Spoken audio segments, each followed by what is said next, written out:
자, 지난 3월 경기도 수원에서 발생한 끔찍한 살인 사건입니다. 자, 이 일로 한순간에 아버님을 잃게 된 아드님이 저희한테 제보를 주셨는데요. 자, 먼저 어떻게 된 일인지 설명을 해주시죠. 네, 지난 3월 7일 새벽 3시 29분쯤 피해자는 경기 수원시의 한 아파트 단지 인근 공원을 산책을 하고 있었습니다. 그런데 헬멧을 쓴 한 남성이 뒤에서 몰래 따라와서 피해자를 덮친 뒤 목과 얼굴을 이렇게 덮친 뒤에 목과 얼굴을 흉기로 찔렀는데요. 남성은 저항하는 피해자가 바닥에 쓰러지자 그 위에 올라타서 다시 얼굴과 목을 여러 차례 찌르고 도망을 갔습니다.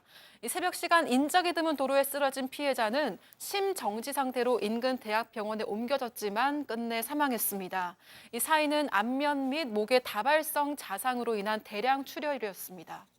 아, 이렇게 CCTV에 습격하는 장면이 고스란히 촬영이 됐습니다. 자, 저 사건 당일에도 이 아버님과 습격을 당하신 이 아버님과 통화를 하셨대요. 자, 그 이후에 정말 충격적인 소식을 전해 듣게 됩니다. 그날 상황 아드님 목소리로 직접 들어보시죠. 저희 아버지는 매일 새벽 3시에 가락시장으로 출근하시고요. 그때 당시에 참외를 못 사서 아빠 이따 참외 5장만 사다 줘 이렇게 얘기했었어요. 그리고 나서 30분 지나서 저희 아버지 그 전화로 또 저한테 전화가 왔어요. 여보세요? 네, 이 전화기 주인이랑 혹시 관계가 어떻게 되세요? 저희 아버지세요. 왜 그러시는데요? 아버님이 좀 네. 다치셔가지고 어떻게 다치셨는데요? 지금 우선은 심정지 상태여서 예? 저는 사실 그때까지도 뭐 당뇨 이런 거 쇼크 때문에 쓰러지신 줄 알았어요. 제 동생이 약 한 5분 정도 있다가 저한테 전화가 왔고 아빠가 지금 피를 너무 많이 흘리고 CPR 중인데 의식이 없으시다. 진짜 불과 30분 전까지 아버지 뭐 빨리 들어가세요 했던 아버지가 갑자기 어떤 여성이 전화를 하더니 아버지 심정지 상태예요. 이분하고 어떤 관계세요? 와, 이게 진짜 당사자가 아니면 이 진짜 황망함을 어떻게 알겠습니까? 정말 예상도 못하고 믿을 수도 없는 상황이 벌어진 겁니다. 이 제보자와 아버지는 10분 정말 간격 가까운 데서 첨가물 가게를 각자 하고 있었어요. 그런데 이 제보자는 12시에 시장을 보러 가고 아버님은 새벽 3시에 시장을 보러 갑니다. 그러면서 이제 그 시간에 통화를 하는데 분명 통화를 하셨고 아버님께서 이제 첨가물 시장 가는 거를 들었는데 이제 30분 정도 후에 갑자기 구급대원으로부터 전화가 와서 아버님께서 아까 들으신 것처럼 심정지로 지금 너무 심각하다, 의식이 없으시다라는 얘기를 들은 거예요. 맨 처음에는 당뇨나 혈압으로 인해서 쓰러지신 줄 알고 일단은 본인은 나와 있으니까 동생 보러 빨리 가봐라고 했는데 동생이 깜짝 놀라서 아빠가 피를 너무 많이 흘리고 있다, 의식도 없다라고 얘기해서 너무 놀라서 대학병원으로 쫓아가셨다고 합니다. 자, 이 아드님은 병원에서 아버님 모습을 확인을 했는데 정말 그 얼굴 상태가 너무너무 처참했다는 거죠. 저희가 참 방송에서 이걸 전해드릴 수 없을 정도였습니다. 자, 이 경찰이 또 더군다나 전혀 상상도 못했던 인물을 살해 용의자로 지목했다는 거죠. 이 체크포인트 짚어보죠. 그 사람 일리 없다. 자, 아드님 얘기 이어서 들어보시죠. 그 형사분께서 저한테 마켓에 대해서 많이 물어보시더라고요. 저희는 그 형사분한테 그 사람이 범인이 없다, 다른 사람을 찾아봐 달라.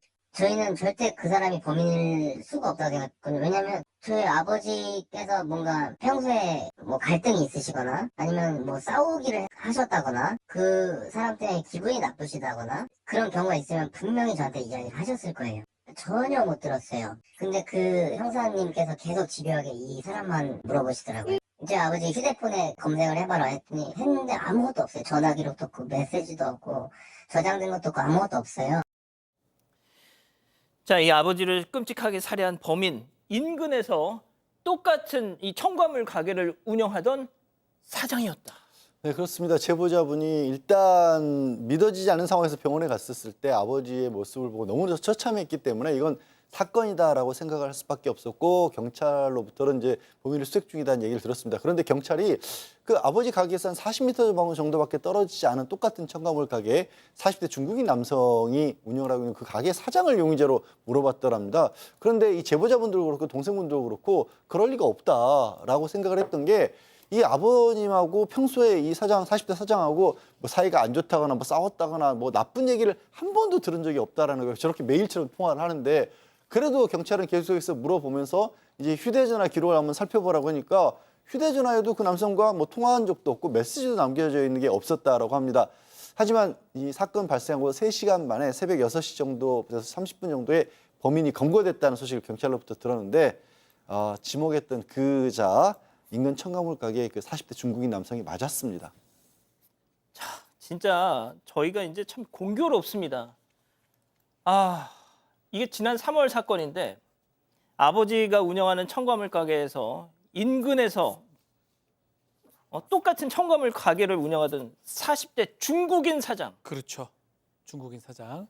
왜 이런 범행을 저질렀냐 물어보니까 피해자가 운영하는 그 첨가물 가게가 잘 됩니다. 잘 되고 그것 때문에 자신이 운영하는 가게가 잘 안 돼서 피해자를 눈의 가시로 여겨서 살해하고자 마음먹었다고 그런 어떤 범행 사실을 인정했는데 또 그런 얘기를 합니다. 뭐 물건 좋지 않으니까 사지 말라고 했다가 요것 때문에 화가 나가지고 피해자가 그런 말을 해서 화가 나서 우발적으로 범행을 저질렀다라고 주장을 했는데 실제로 이 유가족들도 그렇고요.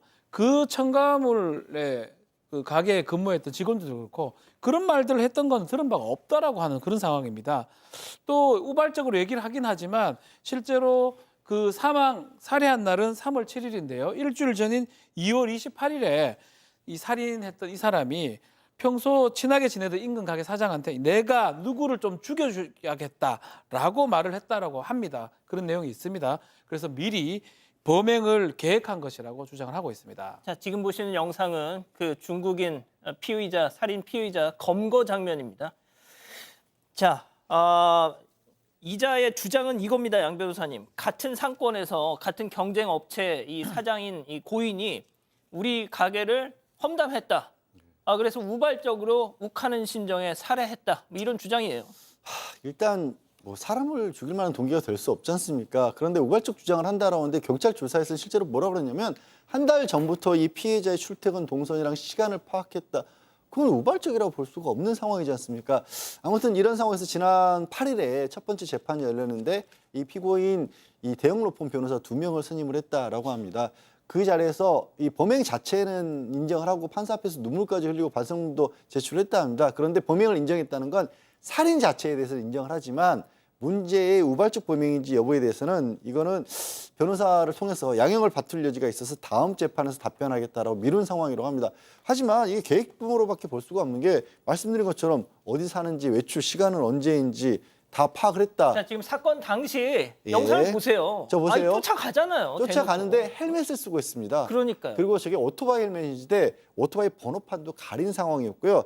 저기 다른 사람 보이나요? 새벽 시간대였습니다. 새벽 시간대에서 피해자가 외출하는 틈을 이용해서 공격을 했을 뿐만 아니라 처음부터 목과 얼굴 부위처럼 위험한 곳을 무려 20차례 가량이나 공격을 한 겁니다.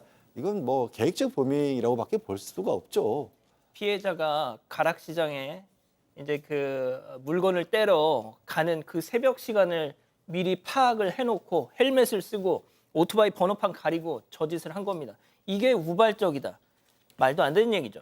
자, 유족들을 더 기막히게 하는 건 그 이후의 일들이었습니다. 네, 바로 이렇게 피해자를 흉기로 찌르고 달아났는데 너무나도 천연덕스럽고 태연하게 농수산물 시장에를 다녀온 거예요. 사실 뭐 우발적 범인이면 본인도 놀라서 우발적으로 살인을 해놓고 얼마나 놀라겠어요. 그런데 뭐 그냥 전혀 아무렇지도 않게 본인 시장 볼 거는 다 본 겁니다. 그래서 이제 잠복하고 있던 경찰한테 잡혔는데요. 지금 이 유족들은 너무 더 속상한 게 뭐냐면 이 유족한테는 사과를 한마디도 하지 않으면서 이 아내는 동네 사람들을 만나서 탄원서를 받고 있고요. 저 중국인 남성의 아내요? 네, 그렇습니다. 그리고 이 살인범은 판사 앞에서는 눈물을 흘리고 또 반성문을 제출하려고 형량을 낮추려는 노력을 하잖아요. 그런데 유족한테는 미안해하지도 않는 거죠.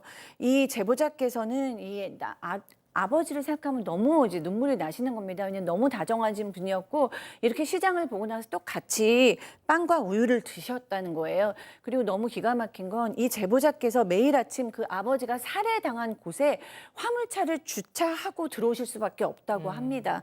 그걸 아침 저녁으로 하면서 너무 마음이 아프고 그때마다 아버지께 인사를 건네고 계신다고 합니다.